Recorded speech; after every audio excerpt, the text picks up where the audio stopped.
IPL mega వేలం కోసం ఫ్రాంచైజీలన్నీ వ్యూహాత్మకంగా సిద్ధమవుతున్నాయి. దాదాపు కీలక ఆటగాళ్లంతా వేలంలోకి రానుండడంతో కొనుగోలు చేసే విషయంలో అప్రమత్తంగా ఉండాలని పట్టుదలగా ఉన్నాయి. 3 ఏళ్ల కాంట్రాక్ట్ కింద ప్లేయర్స్ను తీసుకోనున్న నేపథ్యంలో యువ ఆటగాళ్లపై ఫోకస్ పెట్టాయి.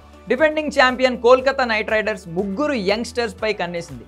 ప్రస్తుతం తన జట్టులోనే ఉన్న యువ ఆటగాడు రఘువంశీని తిరిగి వేలంలో దక్కించుకోవాలని నిర్ణయించుకుంది. 19 ఏళ్ల ఈ యువ బ్యాటర్ గత సీజన్లో ఢిల్లీ క్యాపిటల్స్పై మెరుపు హాఫ్ సెంచరీతో అదరగొట్టాడు.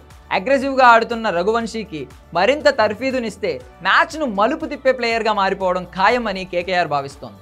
అలాగే స్పిన్నర్ సుయాష్ శర్మను కూడా మళ్లీ వేలంలో కొనుగోలు చేయడం ఖాయం. ఈ leg break googly specialist Kolkata జట్టులోనే ఐపీఎల్ అరంగేట్రం చేశాడు. 2023 సీజన్లో 11 మ్యాచ్లు ఆడి 10 వికెట్లు పడగొట్టాడు.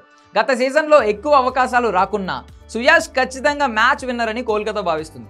అందుకే ఈ 21 ఏళ్ల స్పిన్నర్ మరొకసారి జట్టులోకి రానున్నాడు. ఇక మ్యాచ్ ఫినిషర్ రింకు సింగ్ను కూడా ఖచ్చితంగా మళ్ళీ దక్కించుకోవాలని డిసైడ్ అయింది. ఒకే ఓవర్లో 5 సిక్సర్లు కొట్టి అనూహ్యంగా మ్యాచ్ను గెలిపించిన రింకు అప్పటి నుంచి కోల్కతా జట్టులో కీలక ఆటగాడిగా మారిపోయాడు. చివరి ఓవర్లలో మెరుపు బ్యాటింగ్తో అదరగొట్టే రింకుకు గత సీజన్లో పెద్దగా బ్యాటింగ్ చేసే అవకాశాలు రాలేదు. మ్యాచ్ను ఫినిష్ చేసే సత్తా ఉన్న రింకును ఈసారి పెద్ద మొత్తమే వెచ్చించి కొనుగోలు చేసే అవకాశం ఉంది.